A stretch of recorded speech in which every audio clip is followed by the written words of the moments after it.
Previously on Forbidden Romances, Kayla's life turned upside down when she accepted a job working for the feared and reclusive Veronica Lucero. What began as a tense working relationship evolved into mutual care and a forbidden attraction. But, at the exact moment they kissed for the first time, reality invaded the dream. Kayla discovered she is pregnant by her abusive ex-boyfriend. Now, with the positive test on the bathroom floor and Veronica's lips still warm on hers, Kayla must face her biggest fear. Will the budding love survive a secret of this magnitude? Find out now in the conclusion of this story. That white and pink plastic object lying on the fluffy bathroom rug seemed to scream louder than any siren, cutting the magical silence our kiss had created seconds before. I looked at Veronica Lucero's mouth, still moist and parted, and then at the pregnancy test betraying my fractured reality, feeling the blood freeze in my veins. Panic hit me with the force of a tidal wave. I pulled away abruptly, as if my touch could burn her, or stain her with my filth. I shrank against the sink, pulling my knees to my chest, waiting for the moment the expression of desire on her face would turn into repulsion, waiting to hear I should pack my bags and disappear from there with my problem. But Veronica didn't back down. She took a deep breath, recovering the breath our kiss had stolen, and lowered herself slowly, ignoring the hip pain I knew she felt. With a calmness that stunned me, she picked up the test from the floor, holding it between fine, manicured fingers, and analyzed the 2 red lines with the same seriousness she analyzed contracts or lawsuits. There was no judgment in her gaze, just a pragmatic realization of a new fact, a new piece on the board she was already mentally reorganizing. "It's his, isn't it?" she asked, voice low and controlled, without mentioning Derek's name, as if he didn't deserve to be invoked in that sanctuary that was our newfound intimacy. From that trash who came yelling at my gate?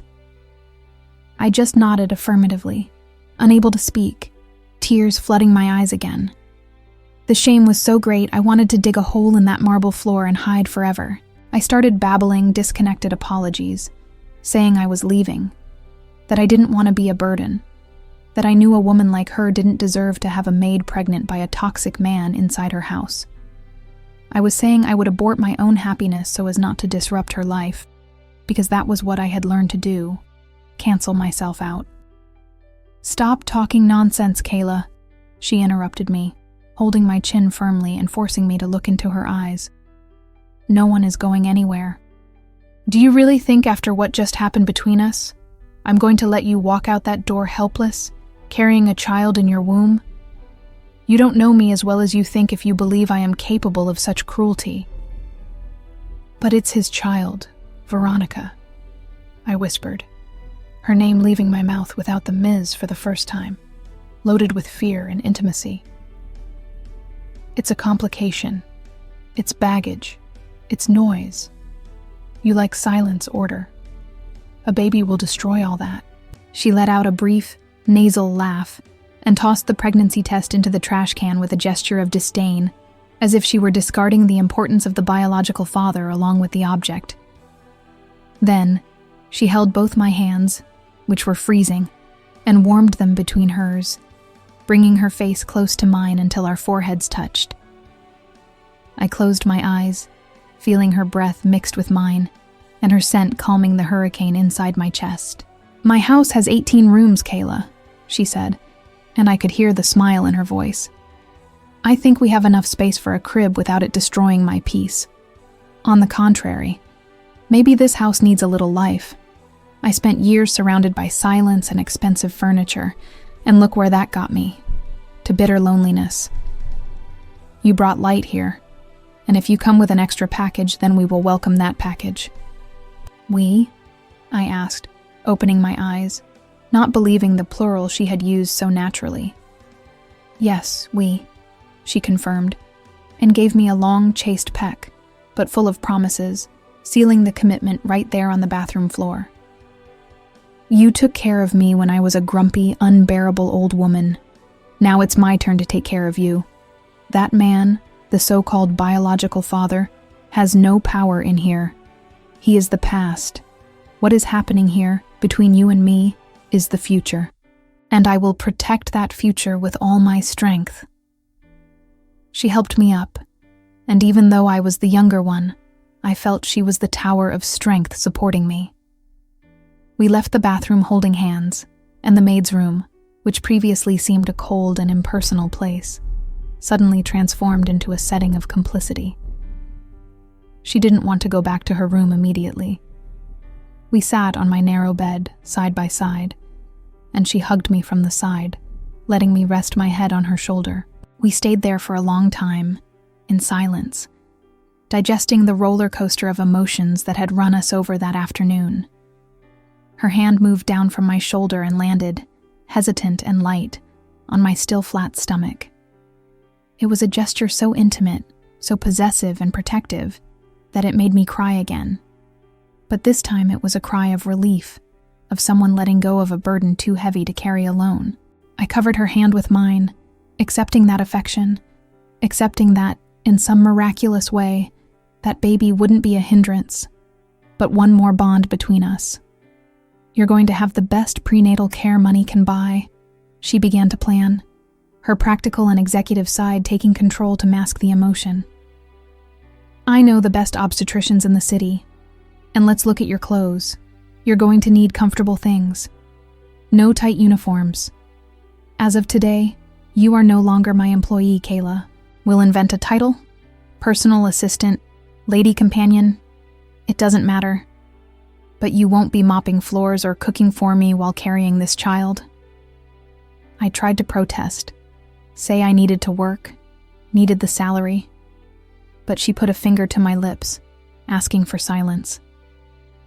She said my job now was to stay healthy and stay by her side, and we would figure out the rest.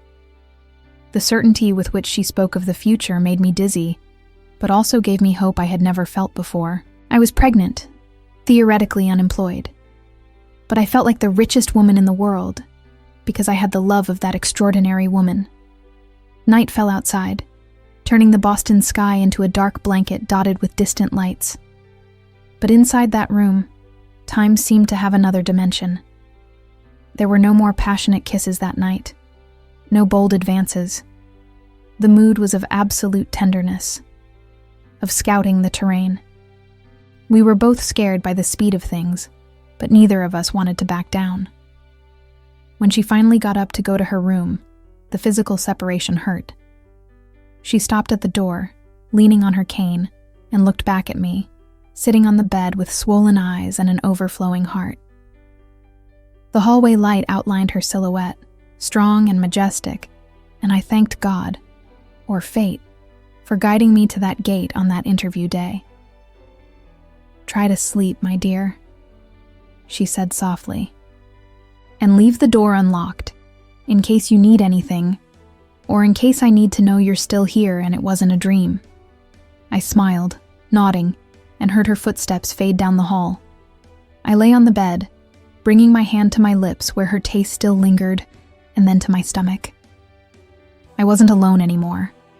I had a secret growing inside me and a forbidden love blooming around me. The fear of Derek still existed, hidden somewhere dark in my mind. But for the first time in my life, I felt I had a lioness ready to defend me, and that together, we would be invincible. I woke up the next morning with a strange and wonderful feeling that the world had changed color overnight, abandoning the gray tones of fear to assume a golden hue of hope. My bedroom door, which I left unlocked as she requested, remained closed.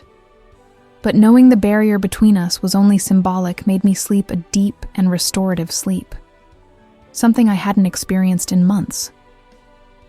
I got up feeling that familiar morning sickness, but this time it didn't come accompanied by the panic of loneliness. I washed my face, looked at my image in the mirror, and for the first time, I didn't see a victim, but a woman being cared for by someone powerful. Arriving in the kitchen, the housekeeper looked at me with redoubled suspicion, as if sniffing out the change in the house's electricity, but I barely noticed her usual scowl. I went to prepare Ms. Veronica's tray, but before I could finish, she appeared in the doorway, dressed impeccably, leaning on the cane, but with a much more upright posture than in previous days. She dismissed the housekeeper with a dry hand gesture, and, as soon as we were alone, approached me and kissed my forehead with a naturalness that made my heart skip a beat, transforming the cold kitchen into the most welcoming place in the world. "You're not carrying weight today, nor ever again," she decreed, taking the tray from my hand and placing it on the table. "And you're going to sit with me at the veranda table for breakfast. No more eating hidden back here like a criminal. You are my guest, my companion, and soon, something much more important than that." Those words gave me butterflies in my stomach, a mix of excitement and fear of how we would deal with that new reality in front of others. But her confidence was contagious. We had breakfast together on the sunny veranda, and although we kept a decorous distance because of the gardeners passing by, our eyes exchanged secret caresses over the porcelain cups. She asked how I was feeling, if the nausea had passed, and mentally noted the foods I could tolerate, taking control of my diet with the same efficiency she managed her investments. However, despite the intoxicating happiness of that new romance, a persistent shadow continued to haunt my thoughts, like a dark cloud on a summer day. Derek, every engine noise on the street, every ring of the intercom. My body reacted with a spasm of terror, remembering his threat at the gate and the possibility of him coming back to claim a paternity I didn't want to share. I tried to hide it, smiling at Veronica. But she, with her sharp perception of someone who spent a life reading people, noticed the tension in my shoulders and the tremor in my hands whenever the phone rang. In the middle of the afternoon, she called me to the office, a room I rarely entered and that always intimidated me with the aura of seriousness it exuded. This time, the atmosphere was different. There was no classical music playing, nor open poetry books. Veronica was sitting behind a gigantic solid wood desk, wearing reading glasses and analyzing a file of documents, with an expression that reminded me of the Iron Lady of our first meeting.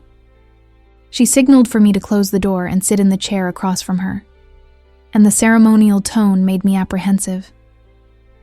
"Kayla, I see the fear in your eyes," she began, taking off her glasses and staring at me with that intensity that seemed to read my soul.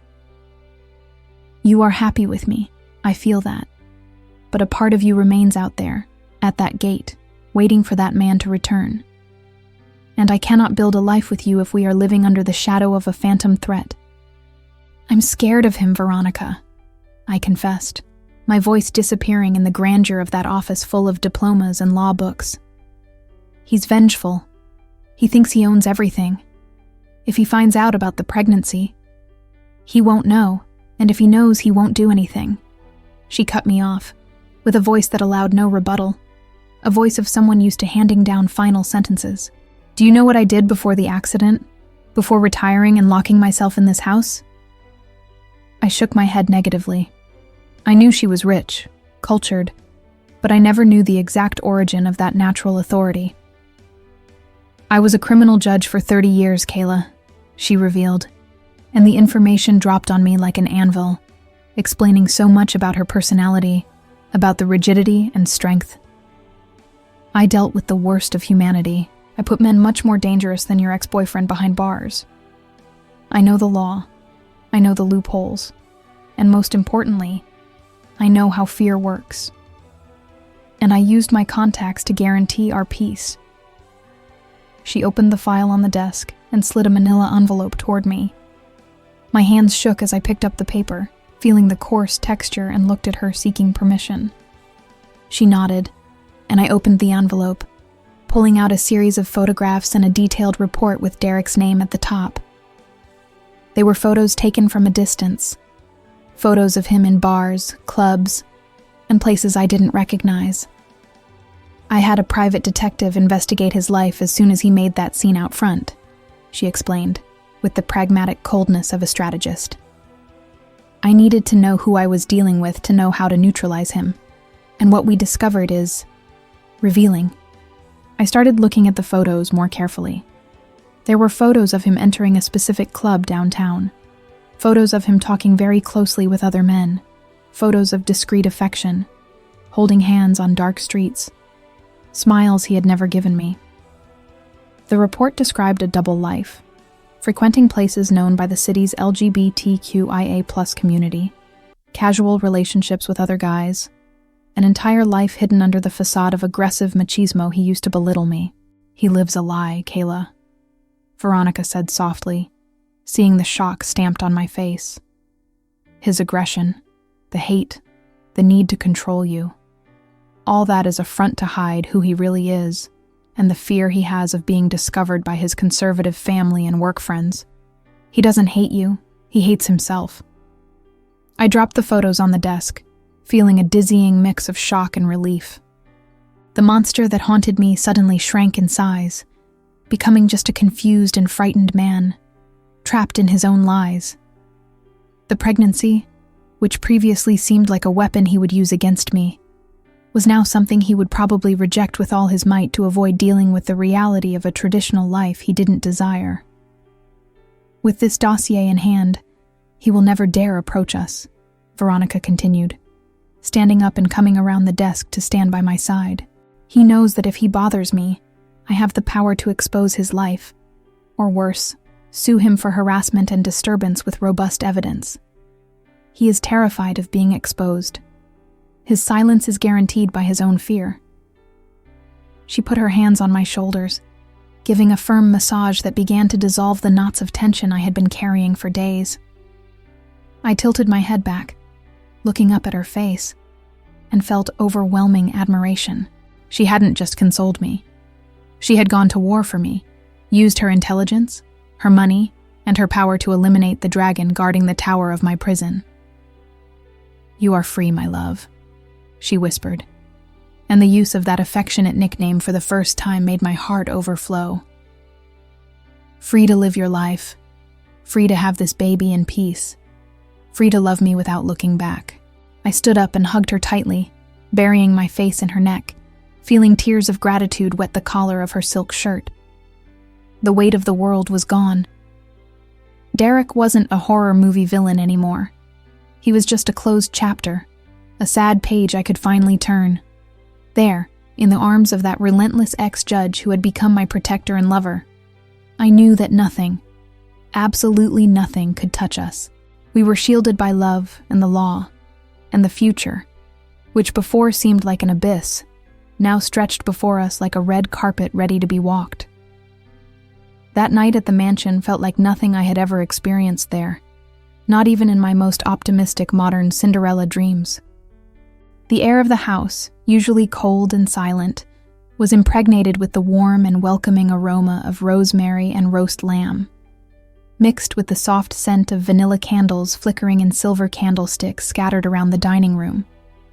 Veronica Lucero had dismissed the cook and the housekeeper early, wanting absolute privacy, and seeing that table set for two, with the white linen tablecloth and crystal glasses shining under the yellowish light, made my stomach knot, not from nausea this time, but from pure anxiety for what was to come. When she came down the stairs, my breath vanished, kidnapped by the sight of the woman descending step by step with an elegance that defied her physical pains.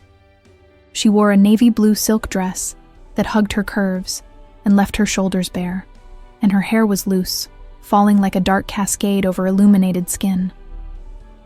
But what held me wasn't her stunning beauty, but the visible nervousness in her hands, gripping the banister with excessive force, and the restless look she cast in my direction. The great doctor. Veronica, the feared judge, was nervous about a dinner with me, the pregnant ex-caregiver, and that vulnerability made her the most beautiful creature I had ever seen. "You look stunning, Kayla," she said, upon reaching the foot of the stairs, her voice coming out a little hoarser than usual. "That green dress highlights your eyes. Come, sit. Dinner is ready, and I don't want it to get cold." We sat opposite each other at the head of the long table, diminishing the distance that imposing piece of furniture tried to impose. She served me whole grape juice in a wine glass, winking at me with complicity, while pouring herself a generous dose of dry red. Dinner proceeded in an atmosphere of suspended intimacy, where the sound of silverware touching porcelain seemed too loud, filling silences charged with meaning. We spoke pleasantries about the food, the weather, dancing around the main subject hovering over us like the smoke from the candles. When we finished dessert, she pushed the plate slightly aside, rested her elbows on the table, and interlaced her fingers, taking a deep breath like someone preparing to deliver a difficult verdict. The candlelight illuminated her face from below, highlighting the expression lines that told her story, and I saw fear pass through her eyes, a raw fear I had never witnessed before. "Kayla, I need to be honest with you about something that has kept me awake since we kissed," she began, looking away to the candle flame for an instant. "I spent my whole life judging others, deciding fates, locked in my ivory tower. I got used to loneliness, made it my only faithful friend, and now, suddenly you appear and turn everything inside out. I'm so sorry if I'm messing up your routine, Veronica," I said quickly, feeling insecurity knock at the door. "If it's too much for you, I understand. Don't call me Ms. and stop apologizing." She smiled sadly, reaching out to hold my hand across the table. "The problem isn't the mess. The problem is me. I am 58 years old, Kayla. I have quirks. I have pains. I have a heavy past. You are 25, a whole life ahead of you and a baby on the way." She squeezed my hand, and I felt a tremor in her fingers. "I'm afraid," she confessed, voice failing for the first time. "Afraid of not having the energy to keep up with you. Afraid of being too old to be the partner you deserve or the mother this child will need. Afraid that, a few years from now, you'll look at me and see just a tired old woman who trapped you in this house. I am selfish for wanting you here, but I am terrified by the idea of failing you." Hearing those words come out of her mouth was like taking a punch to the chest, but a punch that broke the last barrier existing between us. I got up from the chair, went around the table, and knelt beside her, ignoring protocol, ignoring everything. I took her face in my hands and made her look at me, seeing tears accumulate in the corners of her black eyes. "Veronica, look at me," I asked, voice choked up. "You saved me when I was worth nothing. You gave me a roof, protection, and affection when the world turned its back on me. I don't see age when I look at you. I see the strongest, most intelligent, and sexiest woman I've ever known. I don't want a boy my age who doesn't know what he wants from life. I want you. And this baby, he's going to be very lucky to have your wisdom nearby." She closed her eyes and let a tear fall, resting her forehead on mine. We stayed there, breathing together, feeling the weight of insecurities dissipate in the heat of our touch. She took something out of her dress pocket, an old and heavy bunch of keys, and put it in my hand, closing my fingers over the cold metal. "Then stay," she whispered against my lips. "Stay not as my caregiver, but as the owner of this house and my heart. Let's raise this child together. Let's be the family neither of us ever had." I accepted the keys, sealing our pact with a tender kiss, feeling that I had finally come home. But as relief invaded me, another sensation, cold and uncomfortable, poked at my conscience. I looked at the keys in my hand, then at Veronica's hopeful face, and knew I couldn't accept that immaculate gift with hands dirty with secrets. There was a loose end in my story, a lie by omission that, if not resolved now, would haunt our perfect future. "I accept, Veronica. More than anything in the world," I said, pulling away a little to face her seriously. "But for us to start this new life the right way, without ghosts, I need to do something. Something difficult." Her expression changed instantly, the Iron Lady protective mode going on alert. She straightened up in the chair, holding my hand tighter. "What is it? Did something happen? Is it the baby?" she asked, anxious. "No, it's about his father." I took a deep breath, gathering courage. "I know you have the dossier. I know he's neutralized, but I can't raise my son based on a lie or a threat. I need to tell Derek the truth. I need to look him in the face and say I'm pregnant, and that it's over. Not for him, Veronica, but for me, for my conscience." I want to enter this new life with you with a clean soul."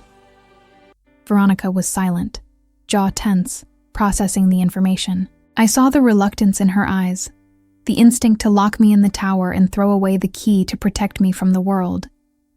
But she was a woman of the law, a woman who valued truth above all else, and she saw in my eyes that this wasn't a romantic desire, but a moral necessity.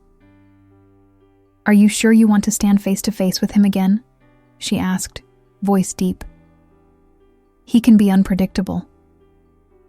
"I am sure," I affirmed. "And I'm sure because now I know who I am, and I know I have you. He has no power over me anymore." She sighed, defeated by my logic, but kissed my hand with respect. "All right, if that's what your conscience asks, we'll do it. But it will be on my terms. Public place, undercover security at the next table, and me waiting in the armored car at the door. You go there, speak your truth, and come back to me. Agreed?"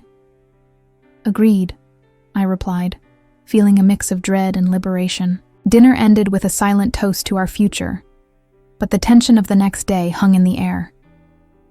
I would have to face Derek one last time. Little did I know that meeting would not just be a period, but a revelation that would change the lives of all three of us forever. The ride to the cafe downtown was made in a silence charged with expectation, broken only by the muffled sound of Veronica's armored car engine and the drumming of my fingers on the beige leather seat. Veronica drove with one hand on the wheel and the other squeezing my thigh firmly, a possessive and protective gesture that served to remind me, every second, that I wasn't alone on that mission. I looked at the urban landscape passing through the tinted glass window, seeing ordinary people living their trivial lives, and felt like I was in a parallel reality, about to defuse the last bomb remaining from my past, so that finally, I could embrace my future. Upon arriving, the driver and private security guard Veronica hired got out first, scanning the perimeter with trained eyes before opening the door for me. Veronica stayed in the car, as agreed, but lowered the window enough to cast me one last intense look, a mix of encouragement and warning that she would be a shout away. I breathed deep the polluted air of the avenue, adjusted the loose blouse I chose to disguise any change in my body, and entered the establishment, smelling the strong scent of espresso and pastries that, fortunately, didn't cause nausea that day, maybe because adrenaline was stronger than hormones. I spotted Derek sitting at a table in the back, far from the window, nervously playing with a paper napkin that was already shredded in his large hands. His image caused me a shock, not of fear, but of strangeness. He seemed smaller, more shrunken, without that arrogant alpha male posture he used to wear like armor. He wore a wrinkled dress shirt and had deep dark circles under his eyes, visible marks of someone who hadn't slept well for days, perhaps haunted by fear of the dossier or his own internal demons. I walked to the table with firm steps, feeling the discreet gaze of the security guard who sat 2 tables away, pretending to read a menu. When Derek saw me, he stood up with a start, knocking a sugar packet onto the floor, and I saw in his eyes a reflection of panic that soon turned into shame. He didn't try to hug or kiss me. He just indicated the chair opposite him with a contained gesture, murmuring a hoarse "hi" that barely reached my ears.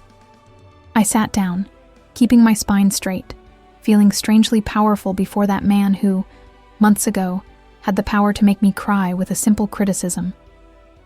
"Thanks for coming, Kayla," he started, voice trembling, lacking the courage to look me in the eye. "I know I have no moral ground to ask you for anything. After the show I put on at your workplace door, I was an animal, a coward." "You were," I agreed, without aggression, just stating a fact. "But I didn't come here to hear empty apologies, Derek. I came because we need to put a period on this once and for all."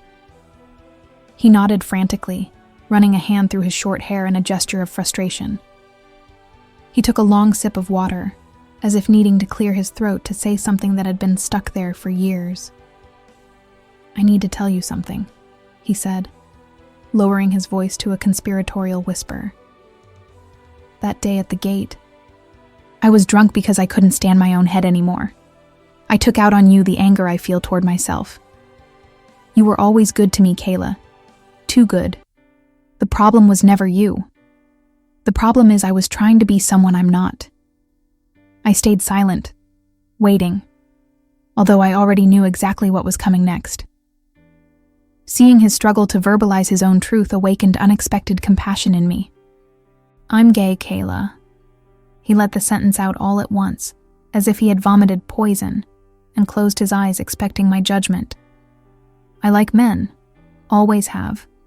Tried to date you, tried to be the man my family expected, but I only managed to make you unhappy and feel like trash myself. I'm so sorry for using you as a shield. I didn't fake surprise, nor did I make a scene. I just reached my hand across the table and lightly touched his arm, a touch of humanity that made him open his eyes, brimming with held-back tears. I know, Derek, I replied calmly, and I'm happy you finally managed to say that out loud.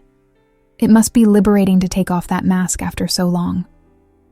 He looked at me confused, maybe expecting yelling or accusations, but visibly relaxed his shoulders, realizing there was no hate in my voice.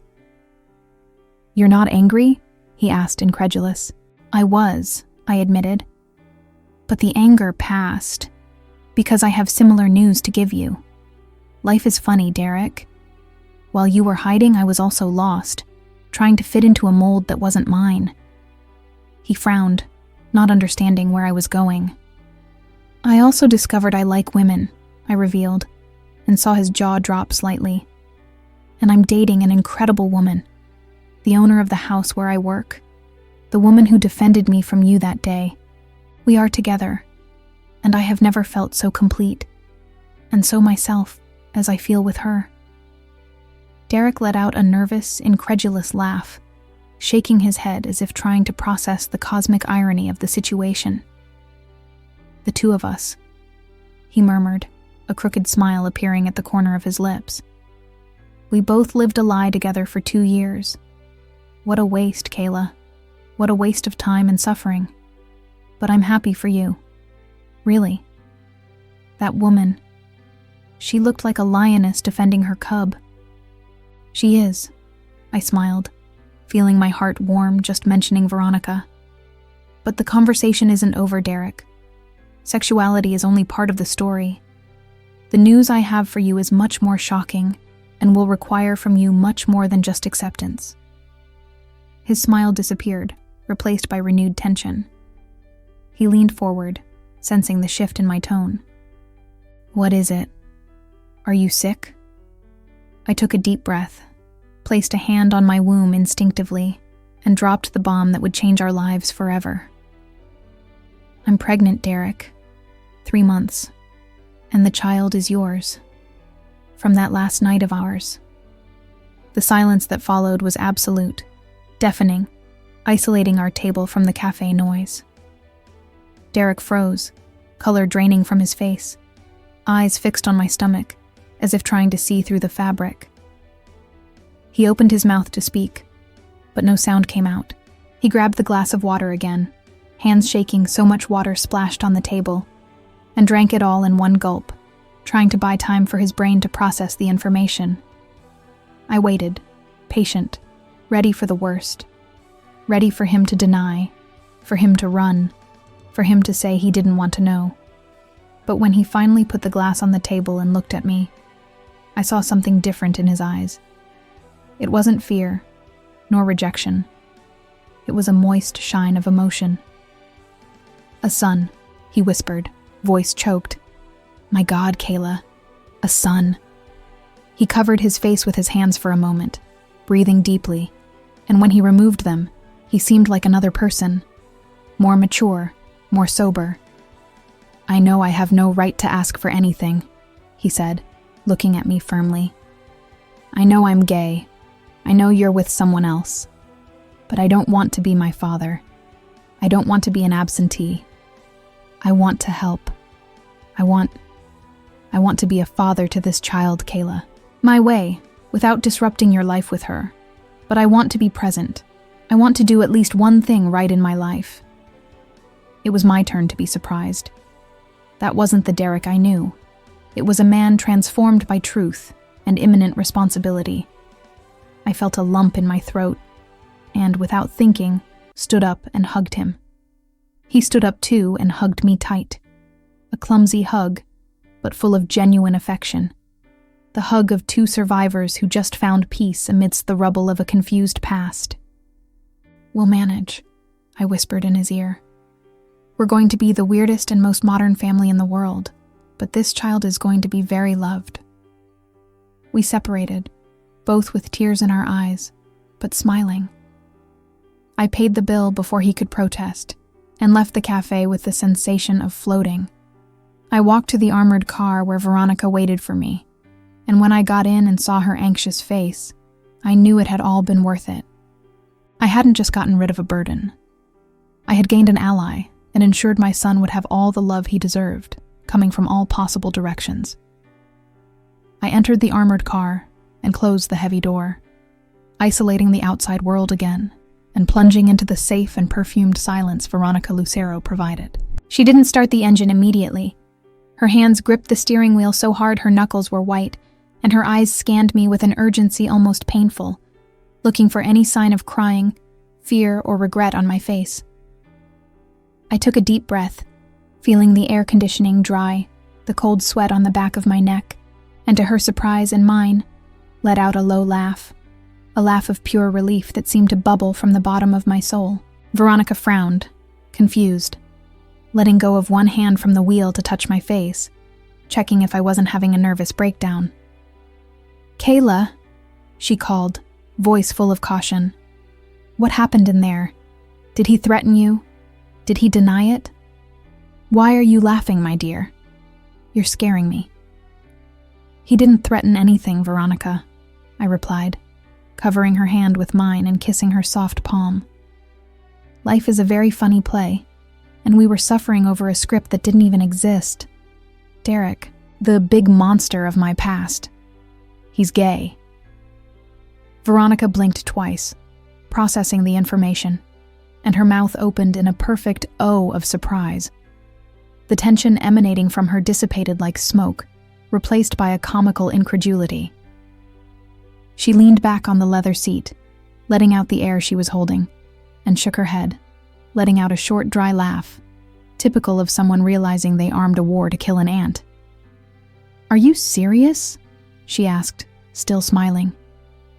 "That man shouting at my gate, puffing out his chest like a fighting rooster, likes men?"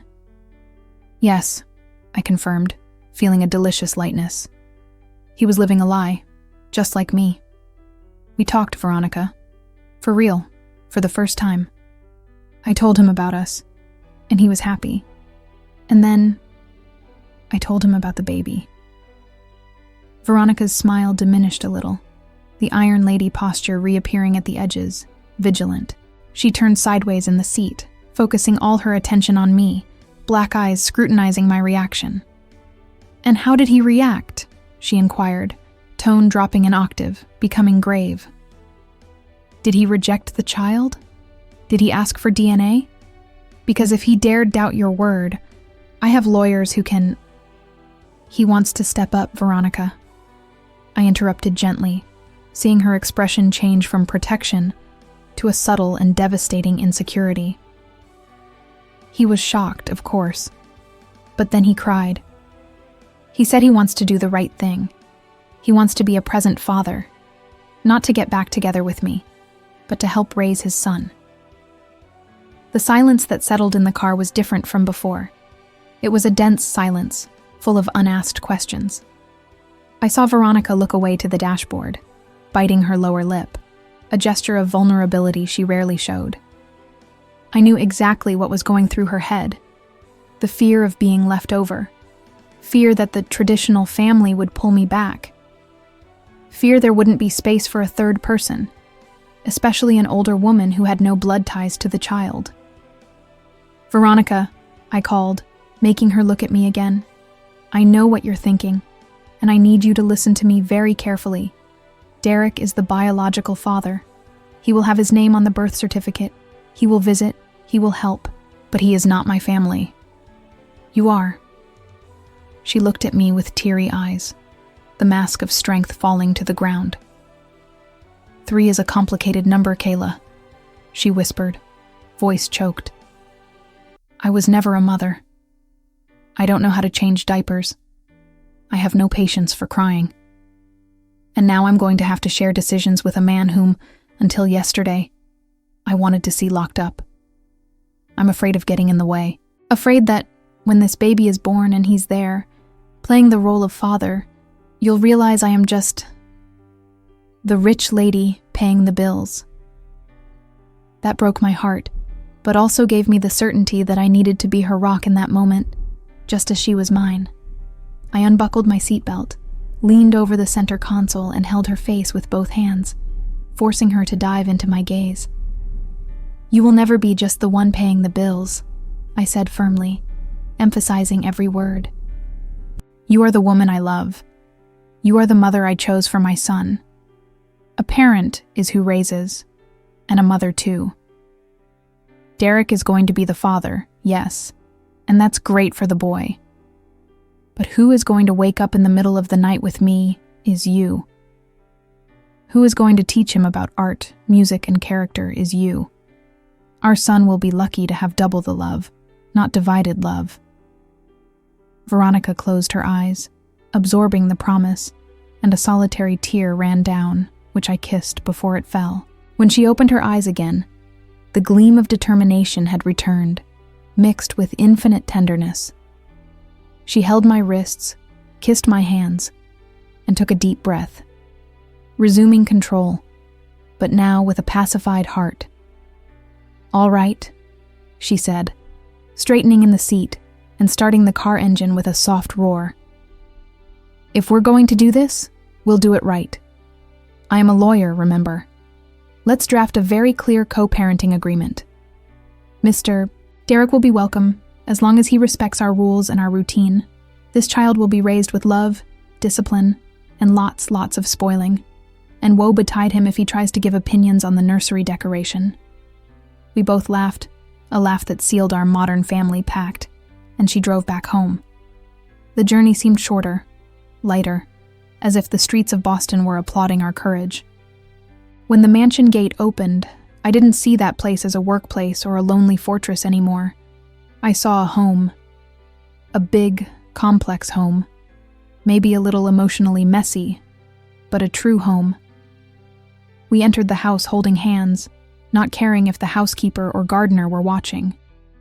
Veronica guided me to the living room and made me sit on the sofa, taking off my shoes and massaging my swollen feet, a gesture of service that completely inverted our old boss-employee logic. There, in the falling dusk, we began to plan the impossible. How we would transform that house of silence into a nursery full of life. We're going to need to paint that guest room, she commented, looking at the ceiling with a dreamy look. No blue or pink. I want neutral, elegant colors. Cream, maybe sage green. And books. Lots of books from early on. And a very comfortable crib, I added, stroking her hair while she continued the massage. And an armchair for you to tell stories. We stayed there until nightfall, just existing together, feeling the peace of having no more secrets to hide. Fear of the future had turned into expectation. I knew there would be challenges. New society out there might judge us, and that the dynamic with Derek would require patience. But looking at Veronica Lucero there at my feet, devoted and in love, I had absolute certainty that our love was strong enough to sustain any family structure we decided to build. The belly, which that afternoon was just a discreet bump and a newly revealed secret, in the following months would become the center of our universe, the world map, where we would trace our roots of affection. And it was exactly this belly, growing day by day like the full moon, that would provide us with the deepest and most sacred moments of intimacy I could ever have imagined living. If someone told me, months ago, that I would see my toxic ex-boyfriend sitting on the Italian linen sofa of the woman I love, drinking tea from a porcelain cup that cost more than our old rent, I would say it was a fever dream. But life has a peculiar sense of humor, and there we were, the week following the revelation at the cafe, starring in the most surreal and civilized scene of my existence. Veronica Lucero didn't play around. True to her promise in the car, She drafted what she called a cohabitation and co-parenting agreement, transforming our living room into an informal court where the rules of our future were dictated by her firm baton. Veronica's posture was a spectacle in itself. She wore an impeccably cut suit, as if presiding over a Supreme Court hearing, and her reading glasses rested on the tip of her nose as she explained clause by clause to a visibly intimidated Derek. I watched the scene from a side chair, stroking my belly starting to show, feeling a mix of pride in my partner and pity for my ex. Derek, who used to yell to command respect, now listened attentively, nodding in agreement, shrunken before the natural authority emanating from that extraordinary woman. Visits will be bi-weekly for the first 6 months, always supervised and scheduled 48 hours in advance, Veronica dictated, voice calm but inflexible. We don't want to disturb the baby's sleep routine, nor the mother's. And as for expenses, you will contribute what is stipulated here, but I want to make it clear that the child's education and health will be provided entirely by me. I don't want him to lack anything, and I don't want you to feel financially pressured beyond what you can pay. Derek took the pen she offered, hands shaking slightly, and signed the paper without contesting a single comma.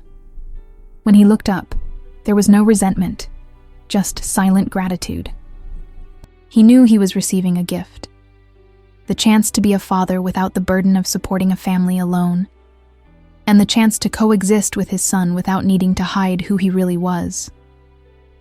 He looked at me and then at Veronica, and for the first time, I saw genuine respect in his gaze.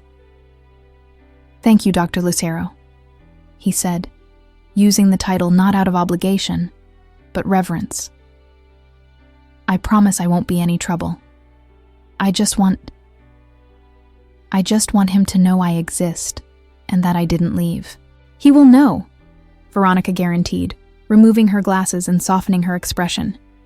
"We will make a point of telling his story with honesty and love.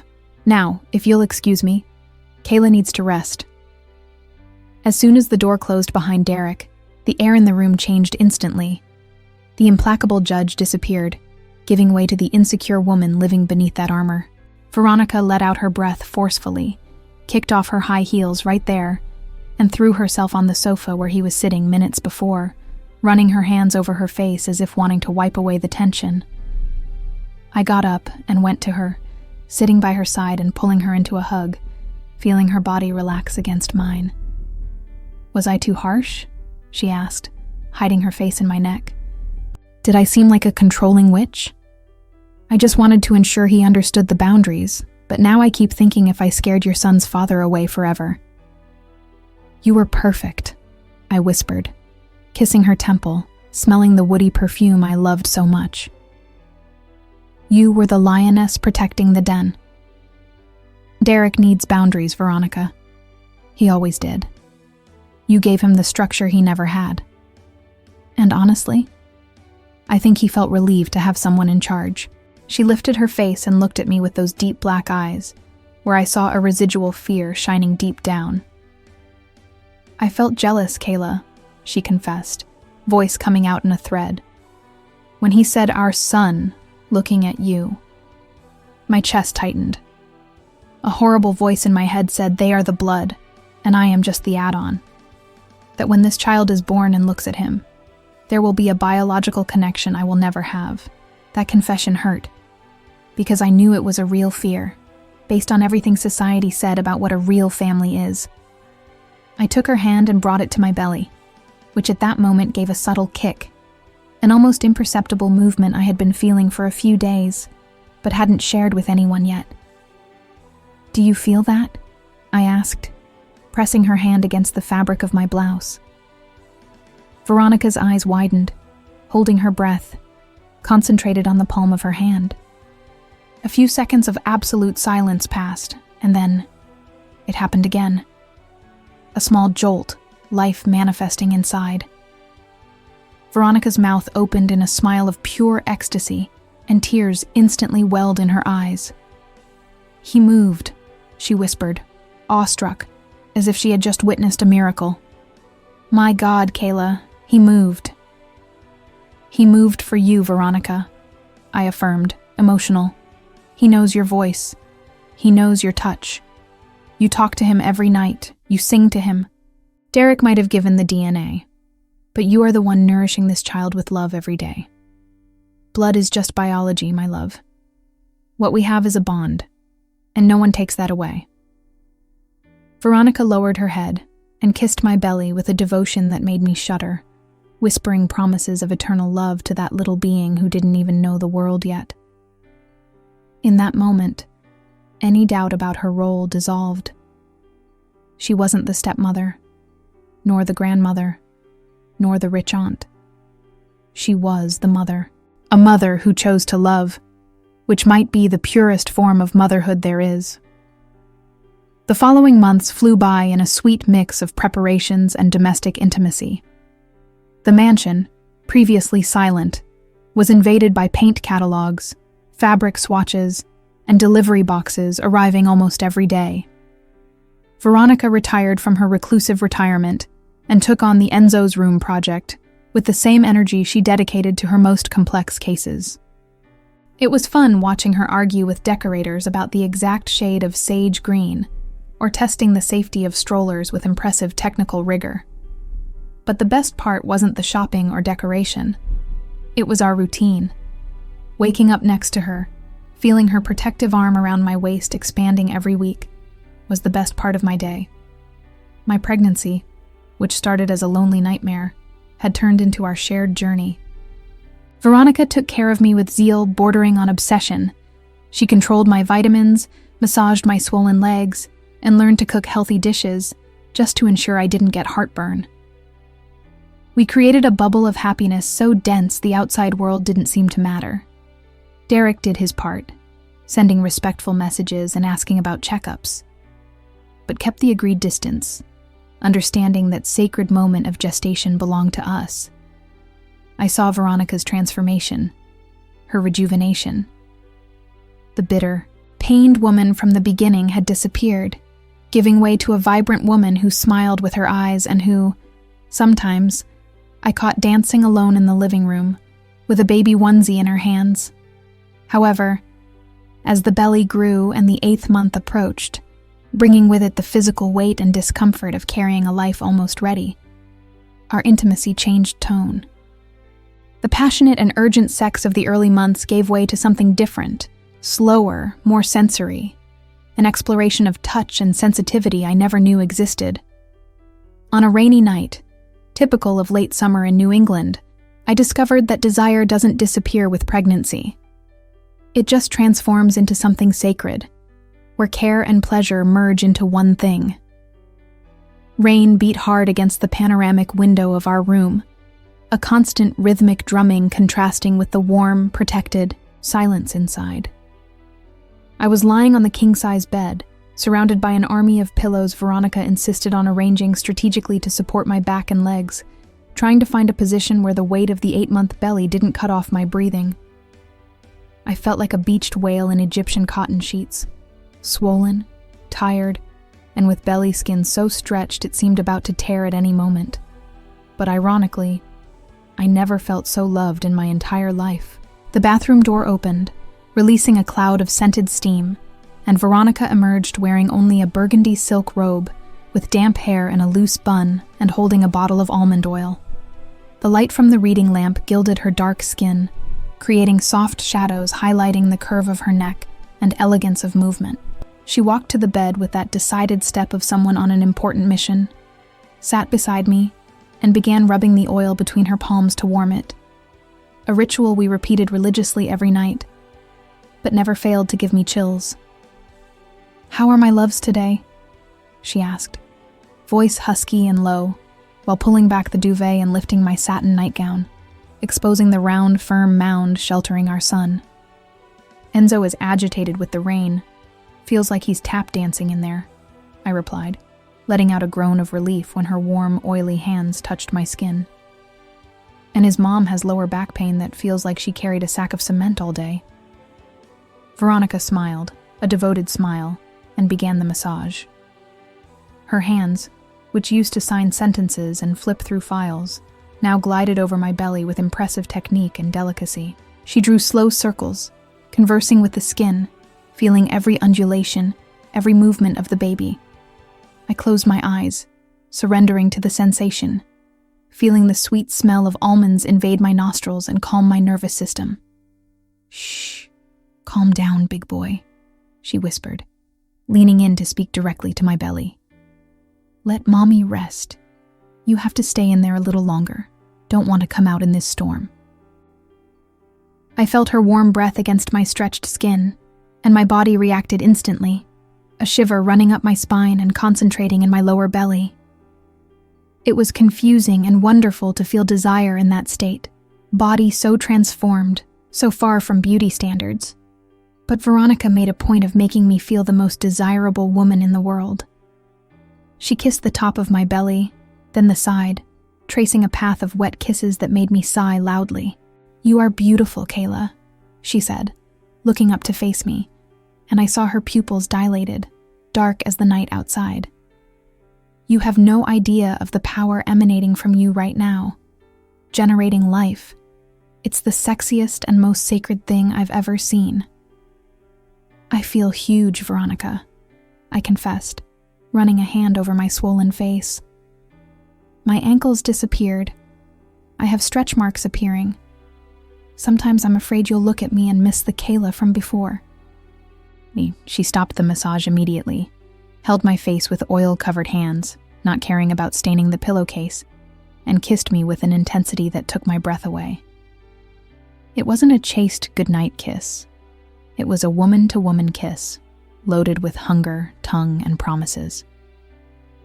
"The Kayla from before was a girl," she whispered against my mouth. "The woman in my bed now is a goddess. These marks on your skin are the map of our family. I love every new inch you gained.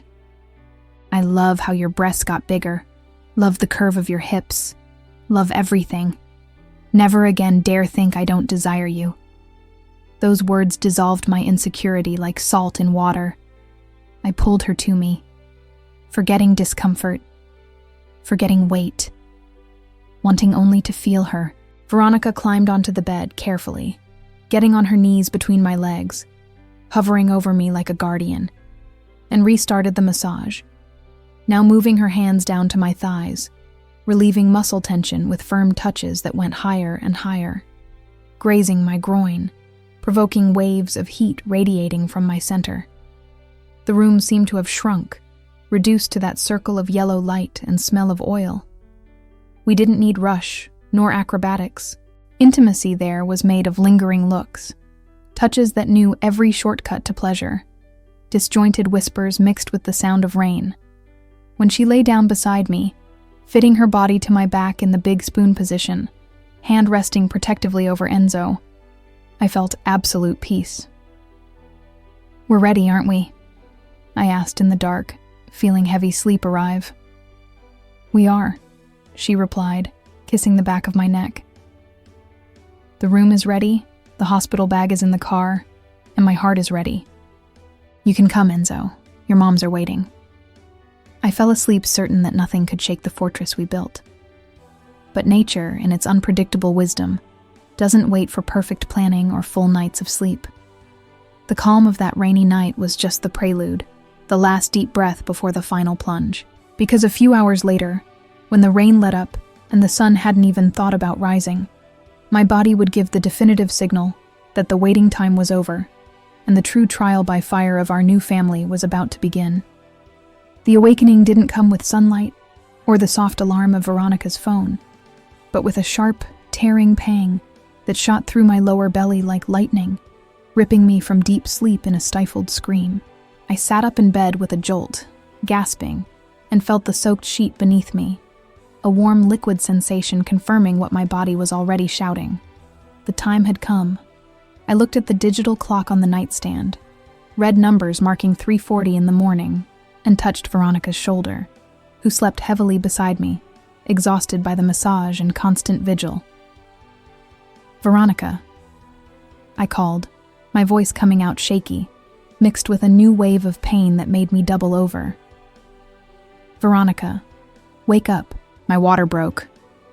Her reaction was instant, almost military.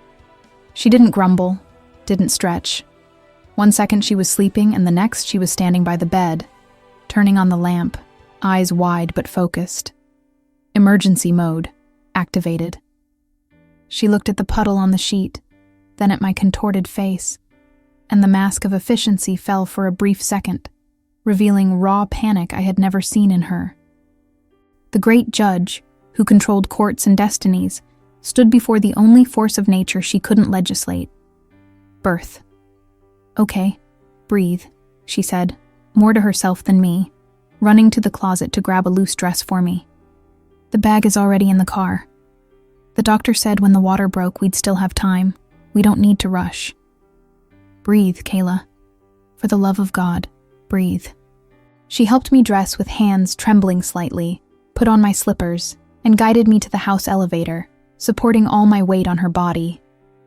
The descent to the garage seemed to take an eternity, every contraction marking time like a ruthless biological clock. When we got into the car, she called the obstetrician on speakerphone, her authoritative voice returning to normal as she gave instructions and confirmed we were on our way. But I saw her fingers grip the wheel until her knuckles turned white.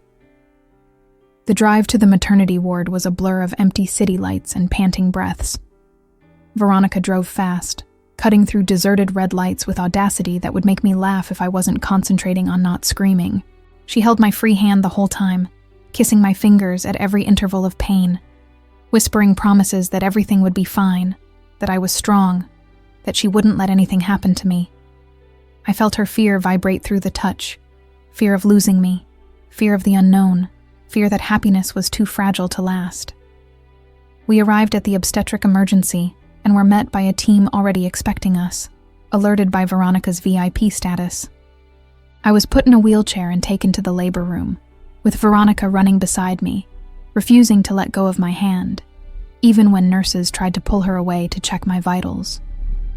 The sterile atmosphere of the hospital, with its white lights and alcohol smell, contrasted violently with our warm, scented nest, and I felt small and exposed. The following hours were a test of physical and emotional endurance I could never have imagined. Contractions came like giant waves, pulling me underwater, and the only anchor keeping me on the surface was Veronica's voice. She didn't leave my side even to drink water. She wiped sweat from my forehead with a cold towel, wet my dry lips, and in moments of most intense pain, let me crush her hand, accepting my screams and curses as if they were declarations of love. "I can't do it, Veronica. It hurts too much," I yelled at one point, exhausted, feeling my body would split in half. "I don't have the strength." "Yes, you do," she replied firmly, holding my face and forcing me to look into her eyes, which were teary. "You are the strongest woman I know. You faced the world for this baby. We're almost there, my love. Look at me. I am here. We are going to do this together."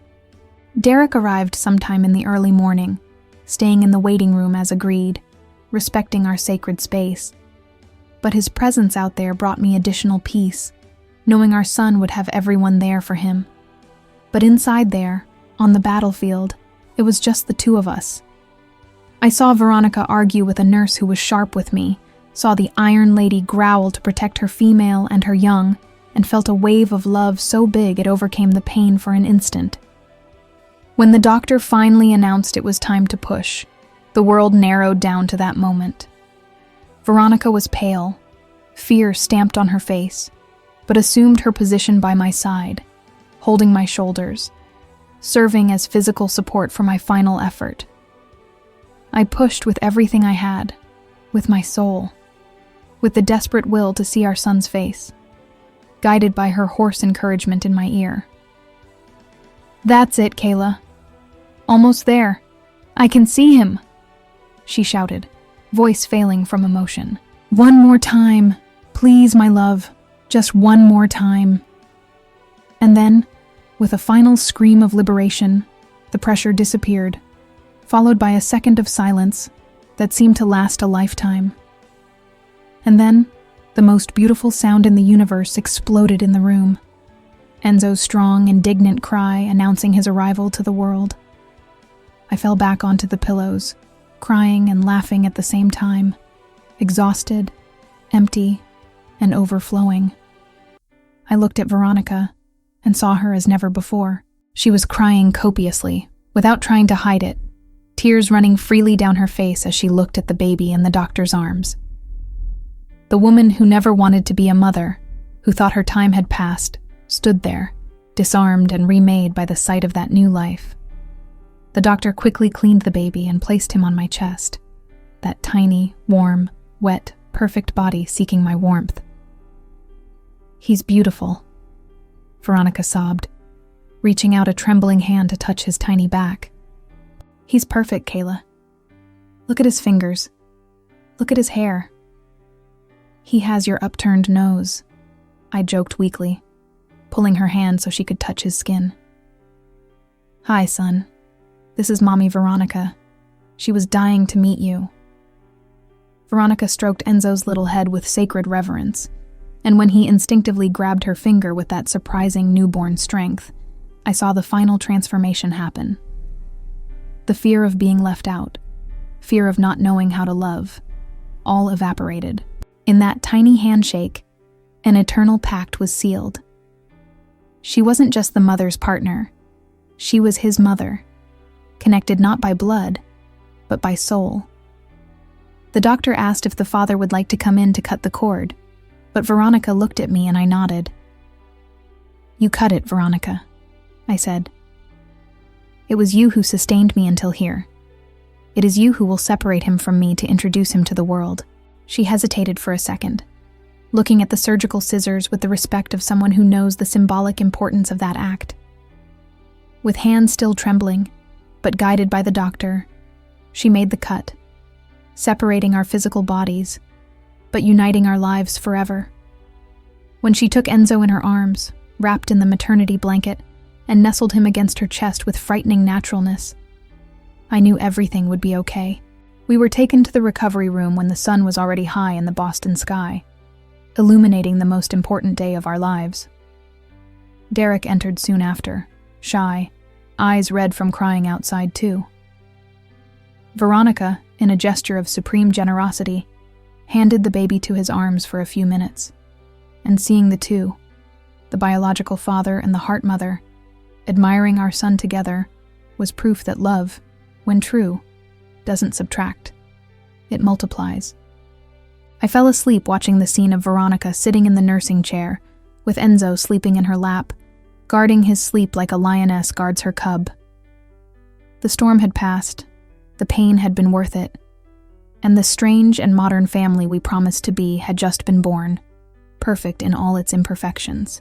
A year and a half has passed since that chaotic dawn at the maternity ward, and if I could travel back in time and show my life today to the Kayla of the past, that scared girl who walked up the mansion driveway shaking with fear, she would say it's a lie. The house garden, previously a place of silence and pristine cobblestones, was today transformed into a party scene, decorated with colorful balloons and full of the most beautiful sound that exists, children's laughter. It was Enzo's first birthday, with a little delay in celebration because Ms. Veronica, perfectionist as always, wanted to wait for the weather to warm up for the outdoor party she idealized in minute detail. I was sitting on a wooden bench under the shade of the pergola, watching the scene with a cup of juice in hand, and a heart overflowing with gratitude. Enzo, now a robust boy with dark curls and an easy smile, ran through the grass with that adorable lack of coordination of someone who learned to walk recently, chasing a giant ball. But he wasn't alone. Running after him, pretending he couldn't catch him, was Derek. My ex-boyfriend looked 10 years younger, skin flushed from the sun, laughing loud while being defeated by his son in an imaginary race. Next to them, sitting on the picnic blanket and clapping excitedly, was Julian, Derek's boyfriend. A sweet guy, a history teacher, who brought into Derek's life the peace and acceptance he needed so much.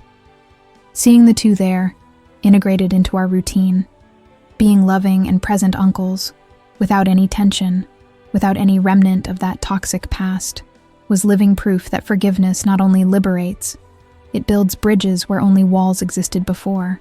Derek looked at me and waved, a simple gesture of camaraderie, and I waved back, feeling absolute lightness. But my eyes, like magnets, soon sought the true owner of the party and my life. Veronica Lucero was near the cake table, arranging the sweets with amused concentration, dressed in a light linen outfit that made her even more radiant. She didn't use the cane all the time anymore. Intense physical therapy, and, I suspect, the motivation to run after Enzo, gave her back mobility doctors said was impossible. She laughed at something the housekeeper said. Yes, even the housekeeper had softened her expression and now smiled, and that husky laugh of Veronica's was my favorite song. Suddenly, Enzo tripped over his own feet and fell sitting on the grass, making that pout of imminent crying. Before I or Derek could move, Veronica was already there. She squatted with agility, picked him up, and smothered him with kisses on the belly, turning the fright into laughter in seconds. I saw the way she looked at him, with total adoration, and then the way she looked at Derek and Julian, inviting them close to clean the grass off the boys' clothes. There she was, the feared ex-judge, the woman who thought she would end her days alone in an ivory tower, now being the matriarch of a modern, crooked, and absolutely perfect family. She felt my gaze, as she always did, and turned her face in my direction. The smile she gave me crossed the garden and hit me in the chest, reminding me of all the sleepless nights we spent taking care of colic, all the shared baths, all the times she told me I was the best mother in the world when I felt exhausted. I stood up and walked to them, feeling the afternoon sun warm my skin, but knowing the true warmth came from those people. "Time for happy birthday," Veronica announced when I got close, wrapping her arm around my waist and pulling me to her in a possessive and tender hug. We gathered behind the cake table, me, Veronica, Derek, and Julian, with Enzo in Veronica's arms, clapping little hands dirty with frosting. We sang happy birthday out of tune and happy, and when it was time to blow out the candle, Enzo needed help from all of us. In that joint breath, I made my silent wish. That time would pass slowly, because I wanted to savor every second of that unlikely reality.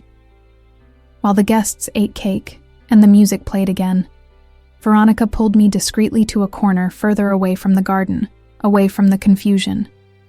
She held my face with both hands, her black eyes shining with emotion. "Do you have any idea what we built, Kayla?" she whispered, resting her forehead on mine. "Look at this. Look at us." "I see it every day, Veronica," I replied, brushing my lips against hers. "I see the miracle that is love when we stop being afraid of it." "I love you," she said, with the gravity of a life sentence, but with the sweetness of a promise. "I love our messy family. I love the life you gave back to me. And I love you, my Iron Lady," I teased, kissing her slowly, not caring if Derek, Julian, or the neighbors were watching. The kiss was interrupted by an excited shout of, "Ma!" coming from the lawn. We looked to the side and saw Enzo running towards us, fleeing from his biological father to throw himself into the arms of his two mothers. Veronica caught him in the air, spinning him, and I hugged them both, closing my eyes and smelling grass, baby, and her perfume. My journey had started with a painful breakup and a humiliating job interview, but it ended there, in that sunny garden, with the certainty that the best love stories are those no one expects to happen, but when they do, they change the whole world around them. And mine, happily, was just beginning. Thank you for following this emotional story on Forbidden Romances. If Kayla and Veronica's journey touched your heart, don't forget to subscribe to the channel, like the video, leave your comment on what was your favorite moment, and click the hype button. If you listened this far, comment. Love liberates, so we know you stayed until the very end. Thank you, and see you in the next story.